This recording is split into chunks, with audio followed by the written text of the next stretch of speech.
Hello there. Today, we are talking about one of psychology's star, Dr. Elizabeth Loftus. If you've ever wondered how memories work, or let's be honest, how they don't work, you are in here for a treat. Loftus' work has changed everything we thought we knew about memory. She is the master behind some very wild discoveries, and they have changed how we look at everything from crime scenes to courtroom trials. Let's dive into her fascinating work. Born on October 16, 1944 in Los Angeles, California, Elizabeth Loftus didn't always knew she was destined to become one of the biggest names in cognitive psychology. Initially, she wanted to be a math teacher. Yes, math. But lucky for us, she fell in love with psychology while studying at UCLA. She earned her BA in math and psychology in 1966 and then went on to get her PhD in Stanford in 1970, where she started diving deep into the mysteries of long-term memory. In the 1970s, Loftus started exploring something that blew people's mind. Memory is not as reliable as we think. Her big idea? Memories, especially those of traumatic events, aren't like perfect little videotapes stored in our brains. They can be easily altered or even created from scratch. According to Loftus, who has published 24 books and more than 600 papers, memories are reconstructed and not replayed. Here, where it gets fun. Loftus teamed up with the researcher Joel Palmer in the late 70s and conducted a groundbreaking experiment.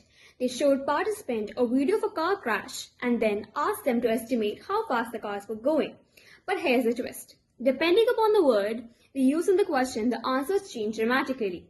If they asked how fast the cars were contacting, people gave slower speed estimates. But when they asked about the car smashing into each other, the estimates shot up.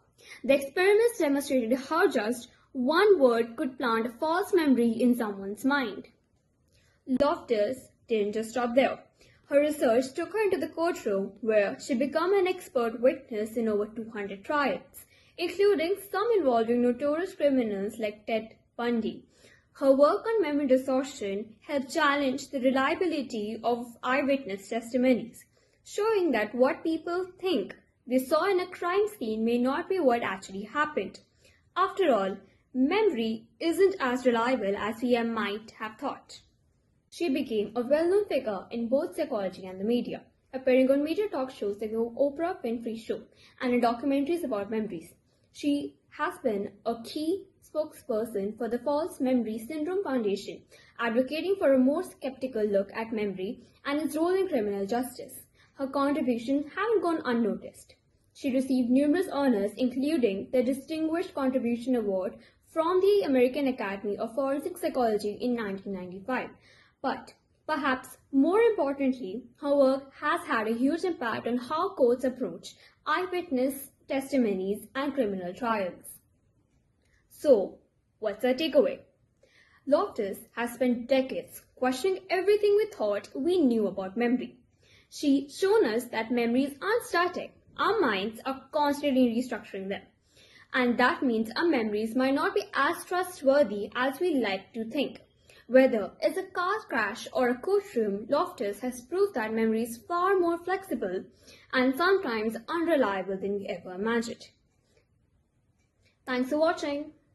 One of Loftus' most famous and controversial books is The Myth of Repressed Memory, False Memories and Allegations of Sexual Abuse, written with Catherine Ketchum in 1994.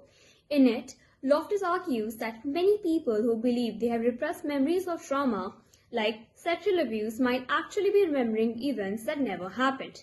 False memories implanted through suggestion or therapy. This created a huge stir as it challenged the idea of repressed memory therapy, which had been used to accuse innocent people of horrific crime.